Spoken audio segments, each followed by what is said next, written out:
ఒక పట్టణంలో ఒక తల్లి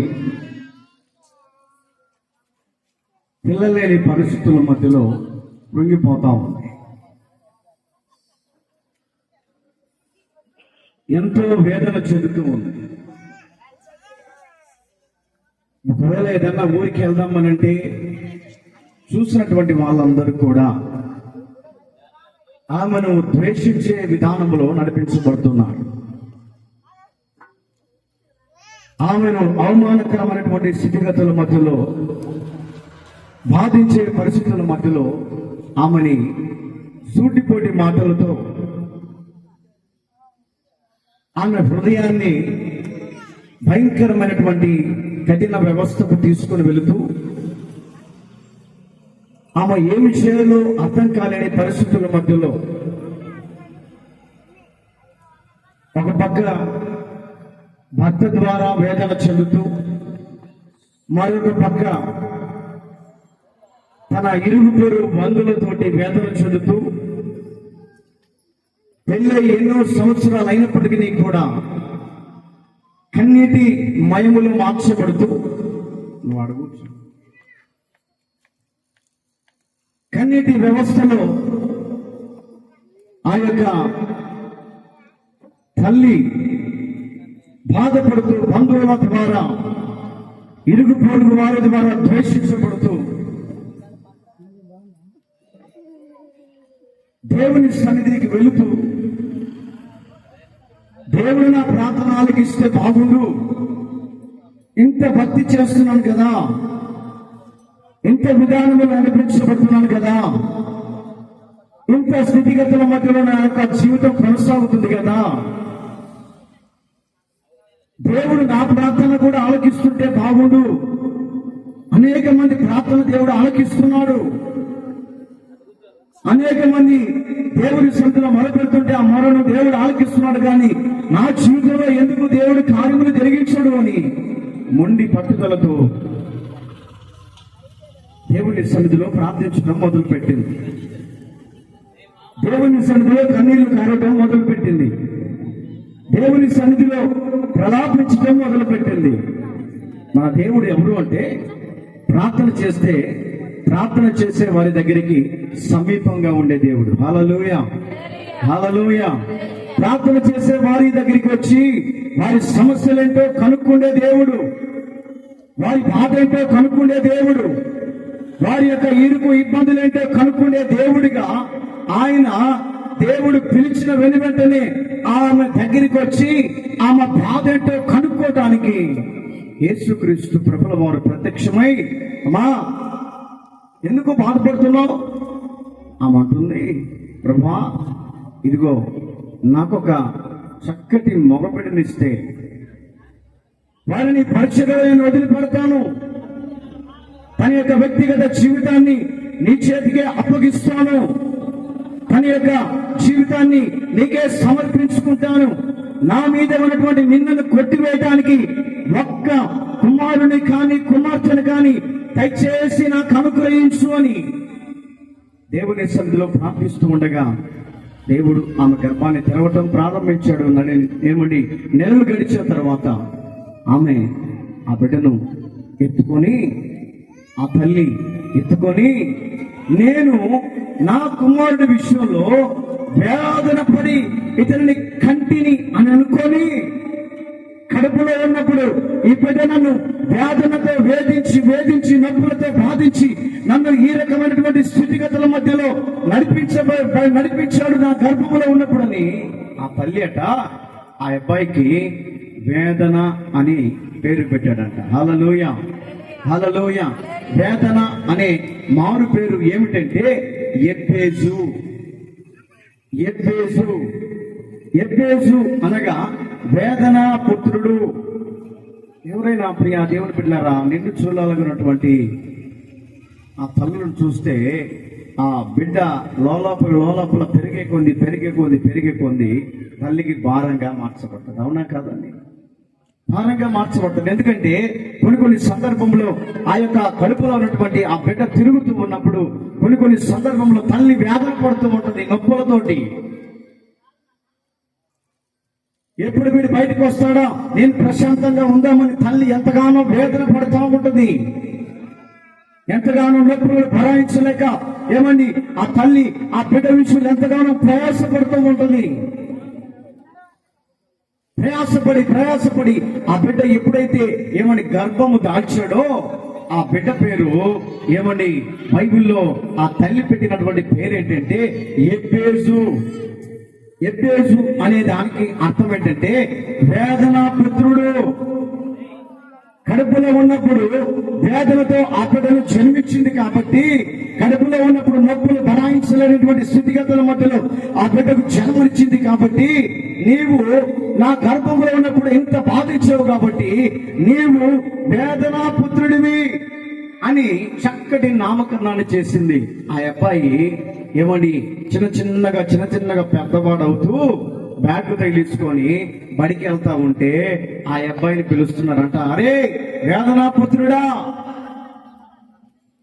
వేదనతో నీ తల్లి కనింది కాబట్టి నీవు వేదనా పుత్రుడివేనని అందరూ తన స్నేహితులు పిల్లల వాళ్ళు ఏమంటే తోటి వాళ్ళందరూ ఏం చేస్తున్నారంటే వేదనా పుత్రుడు అని ఆ బిడ్డను ఎగతాళి చేస్తున్నారు. ఎగతాళి చేస్తూ ఉంటే ఆ తల్లి దగ్గరికి వచ్చి కుమారుడు వేదన పడుతున్నాడు, అమ్మా నాకెందుకు ఈ పేరు పెట్టావు అనంటే, నాయనా లేక నువ్వు నాకు పుట్టావురా, అందుకే నీకు వేదన అని పేరు పెట్టాను. ఇదిగో ఆ పేరుని బట్టి నన్ను అనేక మంది నిందిస్తున్నారు, అనేక మంది నన్ను అవమానపరుస్తున్నారు అని తల్లి చెప్తుంది. నాయనా ఎవరు నిందించినా, ఎవరు నిన్ను బాధ పెట్టినా రాబోయే దినాలలో నీ భవిష్యత్తు రాబోయే దినాలలో ఆశీర్వాదకరంగా ఉండబోతుంది అని చెప్పింది. హల్లెలూయా.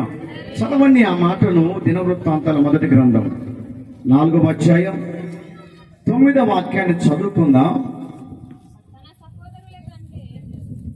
చదువు.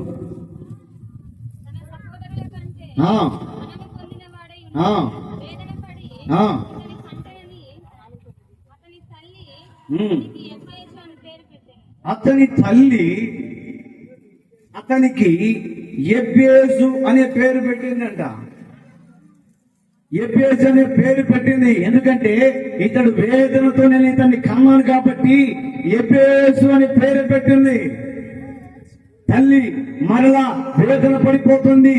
నా గర్భంలో ఉన్నప్పుడే ఈ వ్యక్తి నన్ను బాధిస్తూ ఉన్నాడు, నా నొప్పులను భరాయించలేని స్థితిగతుల మధ్యలో ఈ వ్యక్తిని నేను మరలా గర్భము దాల్స్తే మరల యొక్క వేదన ఏమిటా వేదన అంటే, ఎక్కడికి వెళ్ళినా కూడా నా తోటి స్నేహితులు నన్ను వేదనతో బాధిస్తూ ఉన్నారు, వేదనతో కృంగదీస్తున్నారు.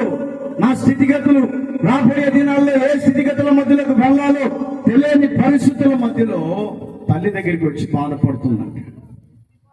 ఆ వ్యక్తి బాధపడుతూ ఉంటే తల్లి మరలా కుమారుడి విషయంలో ప్రార్థన చేయడం మొదలు పెట్టాడు. తల్లి కుమారుడి విషయంలో ప్రార్థన చేయడం మొదలు పెట్టింది. తల్లి, అయ్యా ఇదిగో వేదనతో నేను ఇతన్ని కన్నాను కాబట్టి ఇతని భవిష్యత్తు రాబోయే దినాలలో ఒక ఉన్నతమైన స్థానంలో ఎదగాలి, ఉన్నతమైనటువంటి స్థితిలోనికి వెళ్ళాలి, ఉన్నతమైనటువంటి పరిస్థితుల మధ్యలోకి వెళ్ళాలి, అనేకమైనటువంటి ఆశీర్వాదాలు పొందుకోవాలన్నటువంటి ఆలోచనతో దేవుడి దగ్గర ఆమె తన కుమారుడి విషయంలో ప్రార్థన చేస్తూ ఉందంట. ఏమిటా ప్రార్థన అంటే, మొట్టమొదటి ప్రార్థనను మనం గమనిస్తూ ఉంటే ఎబ్బేజు అట తన సహోదరుల కంటే ఘనము పొందిన వాడిగా ఉండాలని. హల్లెలూయా, హల్లెలూయా. ఎవరైనా మనకిచ్చిన పిల్లలు ఏమండి ఎప్పటికైనా కూడా ఘనంగా ఉండాలనే కోరుకుంటాం. ఎదుటి వారి కంటే ఏమని తక్కువగా ఉండాలని కోరుకోము. ఎదుటి వారి కంటే ఘనంగానే ఉండాలి నా కుమారుడు, ఎదుటి వారి కంటే ఉన్నతమైన స్థితిలో ఉండాలి నా కుమారుడు, ఎదుటి వారి కంటే నా కుమార్తె అన్ని విధాలుగా కనపరచబడుతూనే ఉండాలన్నటువంటి ఆలోచన ఎవరికి కలుగుతుందంటే తల్లిదండ్రులుగా పిలువబడుతున్నటువంటి వారికి మాత్రమే కలుగుతుందండి. ఎందుకంటే తన యొక్క ఏమండి పేరు తెచ్చుకొని కన్న బిడ్డ కాబట్టి ఆ యొక్క తల్లిదండ్రులు అనబడుతున్నటువంటి పిల్లల మీద ఎంతో మమకారాన్ని చూపిస్తాం. ఎందుకంటే ఏమండి, ఇంటి దగ్గర ఎవరైనా పక్క వాళ్ళు మన పిల్లల్ని కొట్టారనుకోండి, చిన్న గాయమైంది అనుకోండి, మనం ఏం చేస్తాం? మెలకుండా ఉంటామా? ఉండము. ఎందుకంటే ఆ గాయం చూడగానే తల్లిదండ్రుల యొక్క ప్రాణం తడుక్కుపోతుంది. ఎవడరా నేను కొట్టింది? ఇంతగా గాయపడటానికి, ఇంతగా ఈ యొక్క స్థితిగతుల మధ్యలోకి వెళ్ళడానికి ఎవరు నిన్ను కొట్టిందని చెప్పేసి అవసరమైతే తగులాడతాం.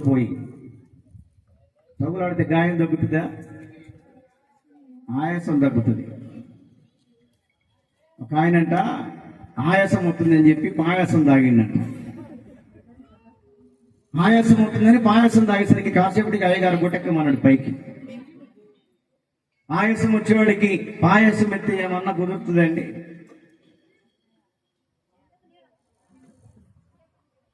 ఆయాసం వస్తుంది, ఆయాసం తగ్గాలంటే పాయాసం తాగితే బాగుంటుంది అని చెప్పేసి ఏమండి గ్లాసు నిండా బెల్లంతో తయారు చేసిన పరమాన్నం అంట పాయాసం. శుభ్రంగా గుట్ట కూడా తాగేసరికి పడుకున్నట్టే ఉన్నాడు. ఈ యొక్క తల్లి విషయంలో గమనిస్తూ ఉంటే ఏ విధము చేతనైనా మా కుమారుడు అనేక మంది ప్రజలలో గణపరచబడే వారిగా ఉండాలి. విలువకరమైనటువంటి స్థితిగతుల మధ్యలోకి వెళ్ళాలి. విలువైనటువంటి స్థితిగతుల మధ్యలోకి వెళ్ళి నా యొక్క కుమారుడి యొక్క ఘనత అనేక మంది చెప్పుకునేటట్లుగా, అనేక మందికి పేరు మారు మొదగేటట్లుగా, అనేక మంది నా యొక్క కుమారుని గౌరవించేటట్లుగా దేవుని సన్నిధిలో ఎబ్బేజు తల్లి ప్రార్థన చేస్తూ ఉంది. ఏమిటా ప్రార్థన అంటే, అయ్యా నీవు నాకు ఒక్కడిగాన ఒక కుమారుని ఇచ్చావే, అతనిని నీవు అనేక మంది ప్రజల ఎడల గణపరచు.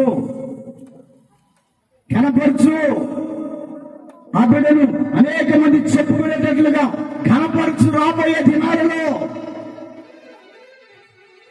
ఈరోజున నా ప్రియ దేవుని బిడ్డలారా, మనకిచ్చినటువంటి పిల్లల విషయంలో రాబోయే దినాల్లో ఘనంగా ఉండాలని తల్లిదండ్రులు బిడ్డల కోసం ప్రార్థించే వ్యక్తులుగా ఉండాలి. వారి కోసం ప్రయాసపడే వ్యక్తులుగా ఉండాలి. వారి కోసం కన్నీళ్లు కార్చే వ్యక్తులుగా మనం ఉండాలి. ఎబ్బేజు తల్లి కుమారుడి విషయంలో గమనిస్తూ ఉంటే ఏమండి, ఆ వ్యక్తి విషయాన్ని గమనిస్తూ ఉంటే గణపరచబడాలని ప్రార్థన చేస్తున్నారు. రెండవదిగా గమనిస్తూ ఉంటే ఎబ్బేజు తల్లి అట ఏమండి, తన సరిహద్దులు విశాలపరచబడేటట్లుగా.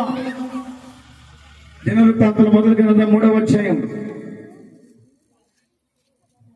10వ వాక్యాన్ని చదువుకుందాం. ఇశ్రాయేలు దేవుని గూర్చి నీవు నన్ను నిశ్చయముగా ఆశీర్వదించి నా సరిహద్దులను విశాలపరచి నీ చెయ్యి నాకు. అది తర్వాత సబ్జెక్ట్. అక్కడ రాయబడినటువంటి మాటలు గమనిస్తూ ఉంటే నా యొక్క సరిహద్దులున్నాయే విశాలపరచు. నేనున్నటువంటి స్థితిగతులు విశాలపరచు. నేను చేస్తున్నటువంటి స్నేహితుల యొక్క విధానాలను విశాలపరచు.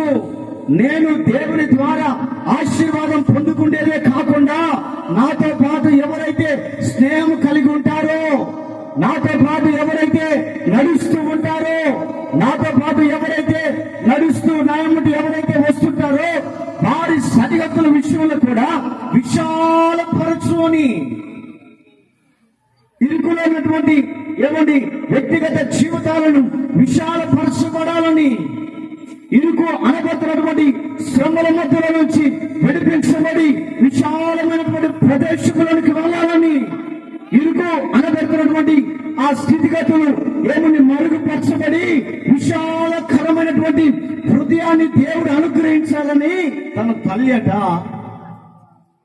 దేవునికి ప్రార్థన చేస్తుంది.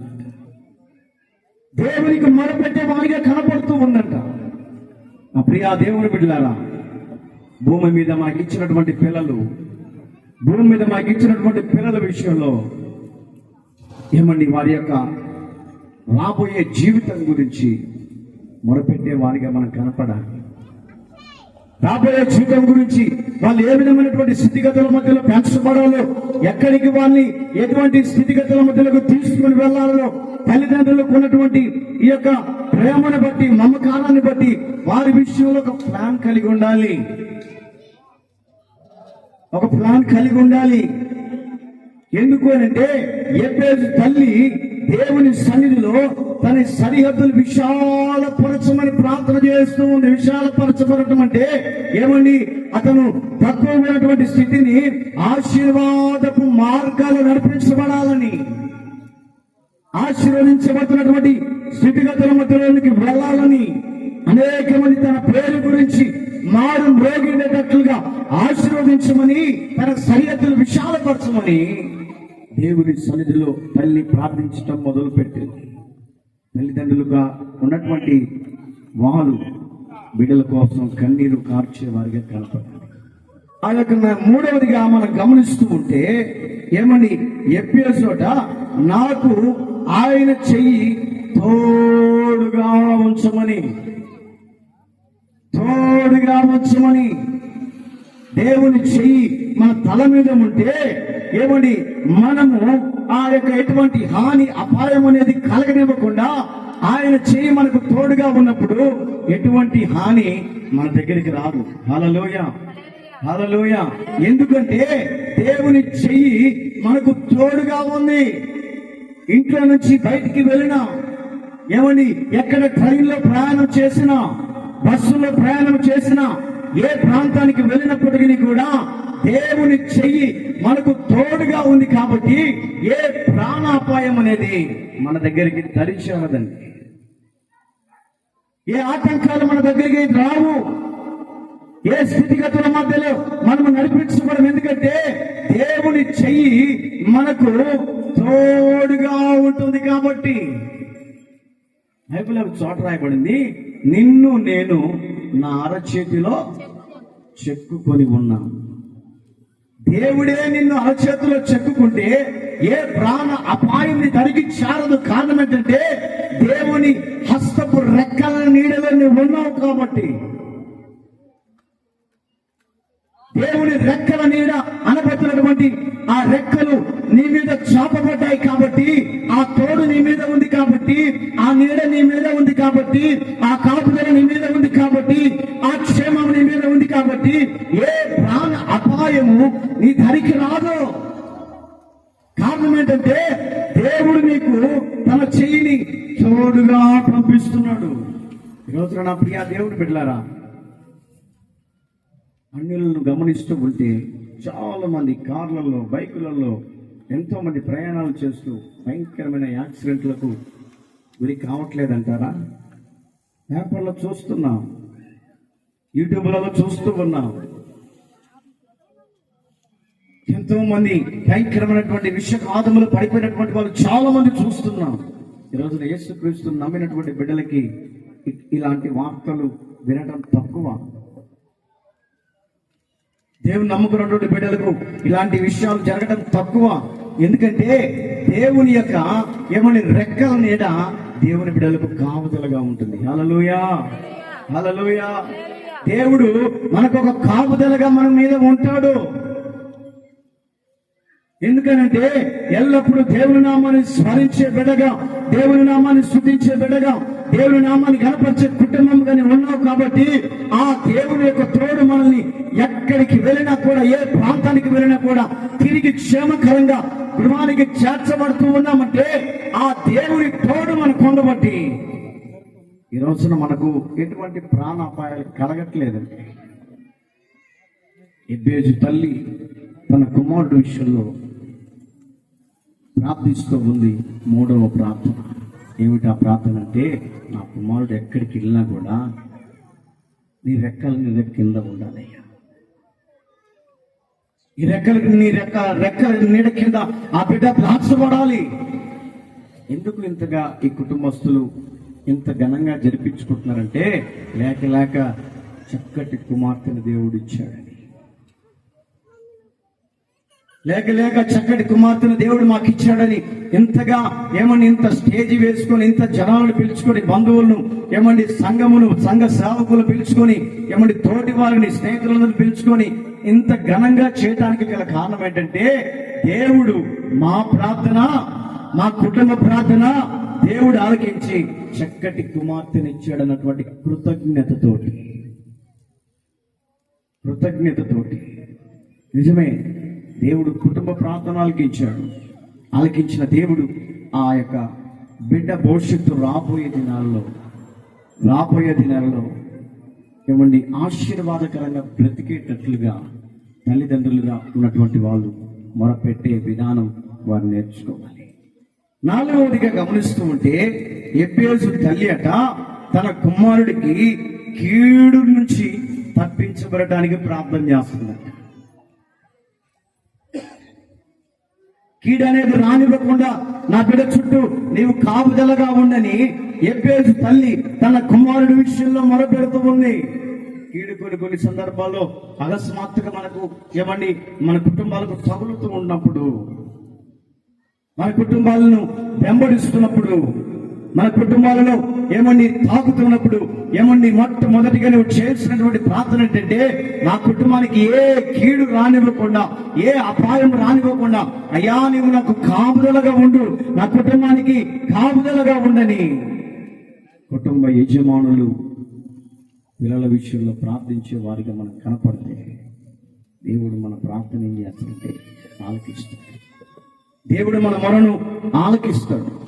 దేవుడు మనం చేసే ప్రతి ప్రార్థనల వైపు తల యొక్కి ఆయన మన యొక్క మనవిని ఆలకించి అద్భుత కార్యాలు చేయగలిగినటువంటి దేవుడండి ఆయన.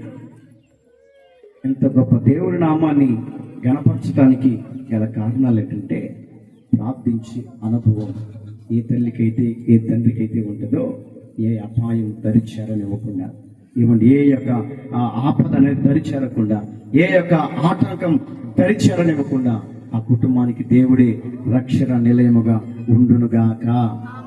ఆమేన్, హల్లెలూయా. దేవుని మాటలు మన వినికిడిలో ఆశీర్వాదకరంగా మార్చునుగాక. ఈ సమయంలో ఆ పాపం తీసుకొని వస్తే